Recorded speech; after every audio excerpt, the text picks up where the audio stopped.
नमस्कार दोस्तों, rider of Kashi में स्वागत है आप सभी का। Welcome back to my channel. दोस्तों, जो है घट घट का वासी उसे कहते हैं राइडर ऑफ काशी। दोस्तों, आज मैं एक ऐसे ऐतिहासिक बाज़ार के बारे में आपको बताने जा रहा हूँ जो कि लाल किला के ठीक सामने बसा हुआ है। दिल्ली की शान की बात करें तो लाल किला के आगे बसा चांदनी चौक सबसे पहले जहन में आता है। बेहद खूबसूरती के साथ डिज़ाइन किया हुआ यह बाज़ार कई सौ साल यानी कि दोस्तों 350 साल पुराना है ये चांदनी चौक का इतिहास, जिसे शाहजहां की बेटी ने बसाया था इस पूरे बाजार को।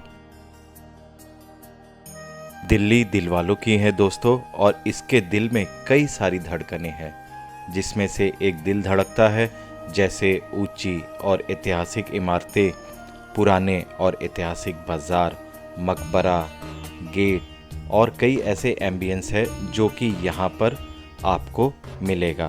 और ये सारे जो हैं दोस्तों दिल्ली में ही स्थित है। और जब भी दिल्ली की बात होती है दोस्तों, तो दिल्ली के चांदनी चौक का जिक्र जरूर होता है। फिल्मों में भी आपने चांदनी चौक देखा होगा ना, अक्षय कुमार वाली मूवी, और उसका नाम क्या था, चांदनी चौक टू चाइना ही रखा गया था।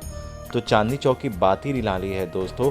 इन सब में एक दिल्ली का चांदनी चौक बाजार पूरी दुनिया का आकर्षण का केंद्र बना रहता है। इस बाजार में खाने से लेकर कपड़े तक और ज्वेलरी से लेकर एंटीक पीस तक सब चीज़ें यहाँ पर उचित दाम पर मिल जाती है। इस बाजार में खरीदारी करने का अलग ही मज़ा है, और जिससे मोल भाव करना आता है ना, तो उसके लिए तो कुछ भी मुमकिन नहीं है। वो बहुत ही वाजिब रेट में यहाँ से कुछ भी खरीद सकता है। कहते हैं कि पहले इस जगह को शाहजहानाबाद के नाम से जाना जाता था। मुगल सम्राट शाहजहां की बेटी को खरीदारी का बहुत शौक था दोस्तों, और इसी शौक को पूरा करने के लिए बादशाह ने अपने लाल किला के आगे पूरा एक बाजार बसा दिया। दोस्तों, अब बात करते हैं कि इस बाजार का नाम चांदनी चौक कैसे पड़ा। तो 1650 में जब शाहजहां ने इस बाजार को बनवाया था दोस्तों, तो उस वक्त यहाँ पर यमुना नदी बहती थी, और धीरे धीरे ये बाज़ार जो है काफ़ी प्रसिद्ध हो गया, और दिल्ली के खास बाज़ारों में ये पूरे विश्व में गिना जाने लगा। लेकिन जब ये बाज़ार बनकर तैयार हुआ दोस्तों, तो उस दिन जो है चांदनी रात थी, और चांदनी रात में यमुना नदी में चांदनी की जो रोशनी थी वो इतनी अच्छी अद्भुत पड़ रही थी, तो उसको देखते हुए शाहजहां ने इसका नाम जो है चांदनी चौक रख दिया था। अब ये मिथ है या दोस्तों या हकीकत है, ये तो इतिहास के पन्नों को पलटने के बाद ही पता चल सकता है। और जैसे जैसे दोस्तों चांदनी चौक बाजार की प्रसिद्धि पूरे विश्व में होने लगी, तो लोगों का यहाँ पे जमावड़ा होना शुरू हो गया। इसकी बनावट के साथ साथ यमुना नदी भी सुंदरता को बढ़ाने लगी, इसलिए धीरे धीरे चांदनी चौक में छोटे व्यापारी से लेके बड़े व्यापारी का केंद्र बन गया। यहाँ पर शाहजहां की बेटी के द्वारा जो ये बाज़ार बनाया गया था दोस्तों, वहाँ पर आम लोग भी आकर यहाँ पर शॉपिंग खरीदारी कर सकते थे। वैसे बताया जाता है कि मुग़ल काल में यहाँ पर चांदी, हीरे, जवाहरात के बहुत बड़े बड़े व्यापारी आते थे, तो इसलिए इसके यहाँ पर जो है चांदी का व्यापार होने लगा। तो कुछ लोग बताते हैं कि इसलिए भी जो है चांदनी चौक इस बाज़ार का नाम पड़ गया था। करीब 1.3 किलोमीटर में यह फैला बाज़ार, यहाँ पे लगभग 1500 दुकानें हैं दोस्तों केवल रोड पर। लेकिन अगर हम कटरों की बात करें जो छोटी छोटी तंग गलियों में है, वहाँ पे तो कम से कम हज़ारों दुकानें होंगी, और यहाँ पर थोक का काम होता है। और दोस्तों एक बात बताऊं मैं आपको, सर्वधर्म समभाव का उदाहरण ये चांदनी चौक बाज़ार है। मुगलों के दौर में ये चांदनी चौक हर धर्म का यहाँ पर संगम है। चांदनी चौक भले ही शाहजहां ने बसाया, लेकिन यहाँ हर धर्म, हर वर्ग के लिए खरीदारी का पूरा मौका है। साथ ही साथ चांदनी चौक का इलाका यहाँ के हर धर्म के लोगों के लिए खास जगह बना हुआ है। अगर मैं बात करूं, लाल किले के जस्ट सामने आपको मिलेगा गौरी शंकर का मंदिर, और साथ ही साथ जहां पर ये बाज़ार ख़त्म होता है ना दोस्तों, उस जगह को हम कहते हैं फतेहपुरी, और वहां पे एक बहुत ही प्यारी मस्जिद है जिसका नाम है फतेहपुरी मस्जिद। इतना ही नहीं, सिखों का बहुत ही मशहूर गुरुद्वारा जिसका नाम शीशगंज है, वो भी चांदनी चौक के सेंट्रल यानी कि बिल्कुल बीचों बीच में स्थित है दोस्तों। और साथ ही साथ जैसे ही आप गौरी शंकर मंदिर से आगे बढ़ेंगे तो वहाँ पे आपको सेंट्रल बैप्टिस्ट चर्च भी मिलेगा जो कि काफ़ी पुराना है। और दोस्तों साथ ही साथ मैं आपको बताऊं कि लाल किला के सामने जो गौरी शंकर मंदिर मैंने बताया था ना, उसके ठीक बगल में ही आपका जैन मंदिर है। और जैन मंदिर के जस्ट बगल में ही आपको वहाँ पे पक्षियों के लिए एक चिकित्सालय भी मौजूद है। हालांकि नए दौर में यानी कि आज के दौर में चांदनी चौक के मार्केट में काफ़ी बदलाव किया गया है। पहले के ये बाज़ार आजकल के बाज़ार से बिल्कुल अलग थे, लेकिन अब इन बाज़ारों को कई हिस्सों में कर दिया गया है। इतिहास के पन्नों में अगर देखूं तो पिछले इतिहास के समय जो है ये बाज़ार 4 भागों में विभाजित था। पहला उर्दू बाज़ार, दूसरा जोहरी बाज़ार, तीसरा अशरफी बाज़ार और चौथा फतेहपुरी मार्केट वाली बाज़ार। इन बाज़ारों को मिलाकर ही दोस्तों हम इसे चांदनी चौक बाज़ार कहते हैं। लाल किले से लेकर दरिबा कला तक जो बाज़ार था दोस्तों वह उर्दू बाज़ार कहलाता था। इसे उर्दू बाज़ार इसलिए कहते थे क्योंकि यहाँ के बाज़ार के बीच में फ़ौज की एक छावनी होती थी और जो कि तुर्की में उर्दू कहा जाता था। चांदनी चौक में लाल किला की तरफ प्रवेश करने के बाईं तरफ वाला जो लाल पत्थर वाला जैन मंदिर है दोस्तों, 1920 तक इसे उर्दू मंदिर के नाम से जाना जाता था।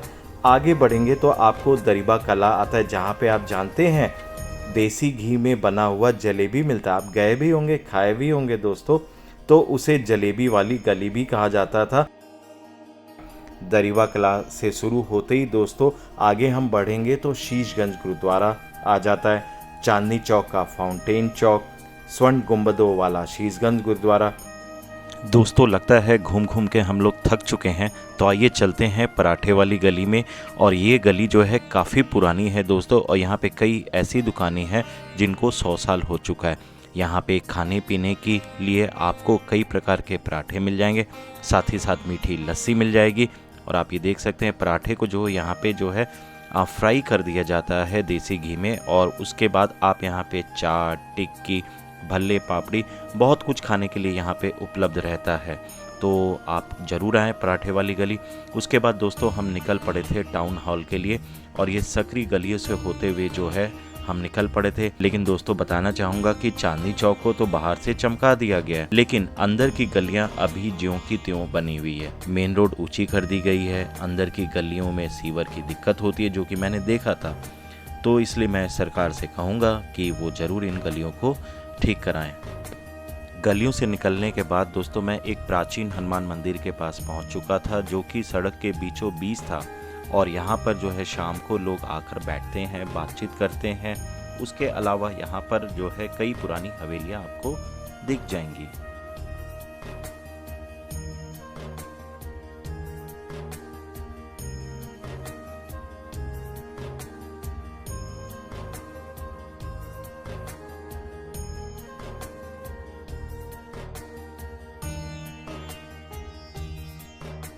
आधुनिकता के दौर में दोस्तों कई दुकानें तो काफ़ी नए प्रकार के ढंग से उनको डेकोरेट कर दिया गया है, और होल्डिंग्स की वजह से, एडवर्टीज़मेंट बोर्ड की वजह से पुरानी चांदनी चौक थोड़ी ढक चुकी है।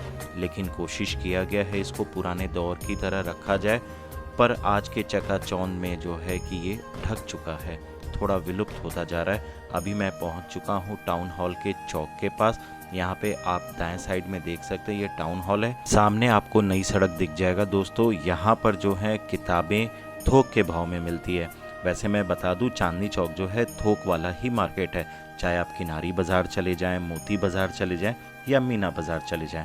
तो दोस्तों आज की वीडियो केवल चांदनी चौक बाज़ार दिखाना नहीं था, इसका मेरा मेन मकसद था कि मैं आपको एक ऐसी जगह ले जाऊं जहां पर आप निराश नहीं होंगे। आप जानते हो मैं ट्रैवलिंग करता हूं और मुझे ट्रैवलिंग का बहुत शौक़ है, क्योंकि मैं बाइक राइड करता हूं, ट्रैकिंग करता हूं, और जहां भी घूमने का मौका मिलता है मैं निकल जाता हूं। तो आज मैं निकला था मिर्ज़ा गालिब की हवेली देखने के लिए। दिल्ली में उर्दू शायरी के महान शायर मिर्ज़ा गालिब की हवेली आप ज़रूर आएँ। यहाँ पर मिर्ज़ा गालिब जी जो हैं लगभग 9 साल तक रहे थे दोस्तों। और यहाँ पर आने पर आपको काफ़ी सुकून मिलेगा, क्योंकि आपको लगेगा कि हम मिर्ज़ा गालिब के दौर में ही आ गए हैं। उन दिनों की सैर करेंगे आप जब यहाँ पर गालिब ठहरा करते थे। मिर्ज़ा गालिब की हवेली पुरानी दिल्ली की कासिम जान बल्ली मारन नामक गली में है। तो ये जस्ट दोस्तों आपके लिए ट्रेलर वीडियो था। जल्द ही आपको मिर्ज़ा गालिब की हवेली में क्या क्या अवेलेबल है, क्या खासियत है, कितनी पुरानी है, यहाँ पे क्या क्या म्यूज़ियम में रखा गया है, वो मैं आपको दिखाने वाला हूँ। तो थोड़ा सा इंतज़ार करें दोस्तों। और हाँ, ये जो हवेली है ये भारतीय पुरातत्व विभाग के जो है अंडर में आता है। ये हमारे लिए राष्ट्रीय धरोहर बन चुका है दोस्तों, और सोमवार को बंद रहता है। और सबसे अच्छी बात दोस्तों, कोई शुल्क नहीं लगता देखने के लिए। तो आप यहाँ पे जम के फ़ोटोग्राफी कर सकते हैं और आप अंदर ही अंदर अपने आप को महसूस करेंगे कि मैं मिर्ज़ा गालिब के काफ़ी नज़दीक हैं। गालिब जी जो है उर्दू फ़ारसी भाषा के महान शायर थे। तो आइए उनके 2 शेर मैं आपको सुनाता हूँ। तो आइए उनके एक मशहूर शायरी से मैं आगे बढ़ता हूँ। इश्क पर जोर नहीं है, ये वो आतिश गालिब कि लगाए न लगे और बुझाए न बुझे। एक और सुनाता हूँ आपको दोस्तों। हमको मालूम है कि जन्नत की हकीकत, हमको मालूम है जन्नत की हकीकत, लेकिन दिल के खुश रहने को गालिब ये अच्छा ख्याल है। और एक मशहूर शायरी मैं आपको सुनाने जा रहा हूँ। वो आए घर में हमारे, वो आए घर में हमारे, खुदा की कुदरत है, कभी हम उनको देखें, कभी हम अपने घर को देखें। तो दोस्तों आज का ब्लॉग यहीं समाप्त करता हूँ। ये ब्लॉग कैसा लगा कमेंट करके ज़रूर बताइएगा। बहुत मेहनत कर रहा हूँ दोस्तों आप सभी के लिए। तो अगले ब्लॉग में मिलते हैं, जिसमें मैं गालिब जी की हवेली के बारे में पूरी जानकारी देने वाला हूँ। तो बने रहिए चैनल राइडर ऑफ काशी पे। जो है गट घट का वासी उसे कहते हैं rider of Kashi. Share, like, subscribe और क्या करना है, कमेंट करना न भूलें।